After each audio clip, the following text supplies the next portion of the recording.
Hey, how's it going? I'm Ben from Universal Audio, and today I'm going to walk you through using the API 2500 bus compressor. This is one of the most popular bus compressors because it gives you precise control over your dynamics and adds a ton of punch. So whether you're going to use it on some subgroups or on your main fader, you're going to get great results really quickly with the 2500. Let me show you what I'm talking about.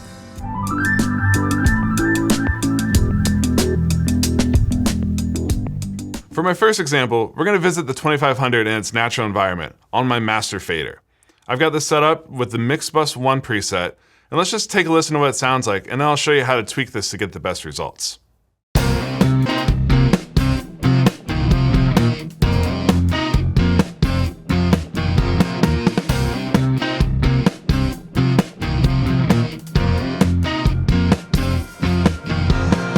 So as you heard, this preset immediately adds some punch to my mix, but I like to drive it a little bit further by grabbing the threshold control and bringing it down until I'm seeing, and most importantly, hearing the amount of compression that I'm looking for. And then, me being me, I like to push it a little bit further and then reach for the mix control and blend in some of the dry signal along with the compressed material. Let me play a little before and after so you can hear what this is doing.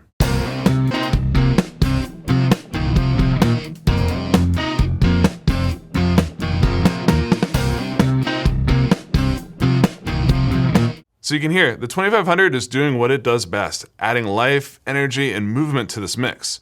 Now over on the right-hand side of the GUI, you'll notice there's the makeup gain. And there's a switch that allows you to alternate between automatic makeup gain or manual, which you'll find in a lot of these presets. Since I'm already in manual mode, I'm going to add a little bit more makeup gain, and then let's move on. So for this next example, I've put the 2500 on my drum subgroup so we can talk about the attack, release, and ratio controls. First, let's take a listen to this drum bus little smack preset.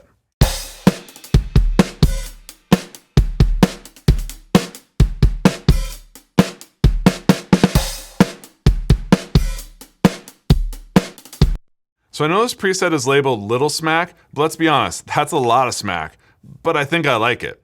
And the parameter that really has the most control over the amount of transient that the compressor is letting through is the attack knob.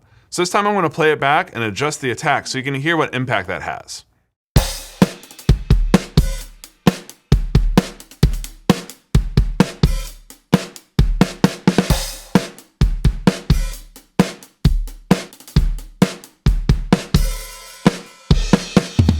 So you can hear, as I go for a faster attack, it's clamping down on the transients even quicker, leading to a more compressed sound, which sometimes that's what you want, but sometimes it can be kind of over-compressed sounding.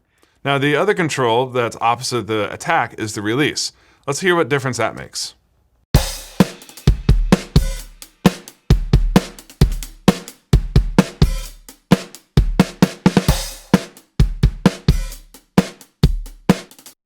So you can hear, as I increase the release time, the drums appear softer and softer, right?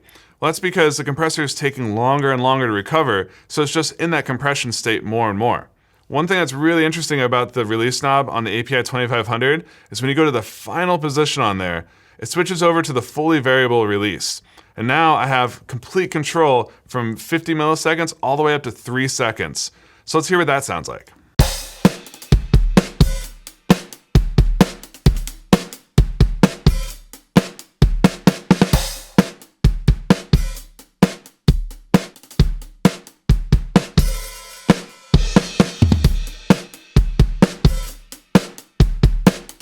Yet again, you can hear as I go longer, the drums soften up. As I go shorter, you start hearing more of the room sound and the energy of the drums. That's why you'll typically find on drum presets that it's a slow attack and a fast release combined with an aggressive ratio gives you a really nice punchy drum sound. For this third example, I've got the 2500 on my guitar subgroup and put on the electric guitar fat preset. Let's take a listen to what that sounds like.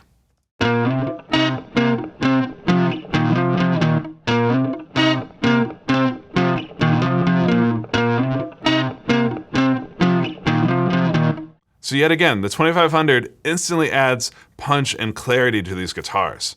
But now I want to focus on the tone section. This is where you can adjust the knee, the thrust, and most importantly, the compression type of the 2500. So let's listen to what it sounds like moving it into the feed forward or the new mode as opposed to the old feedback mode.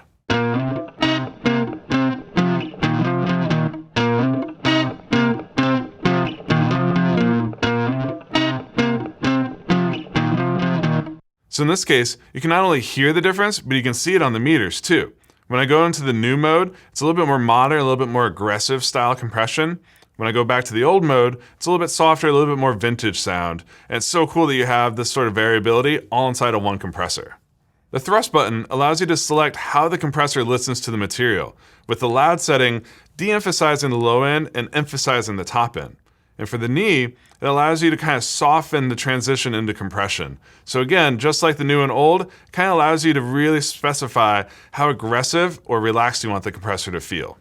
So as you heard, the API 2500 is an incredibly powerful and flexible stereo compressor, which makes it a go-to for a mix bus or stereo subgroups alike.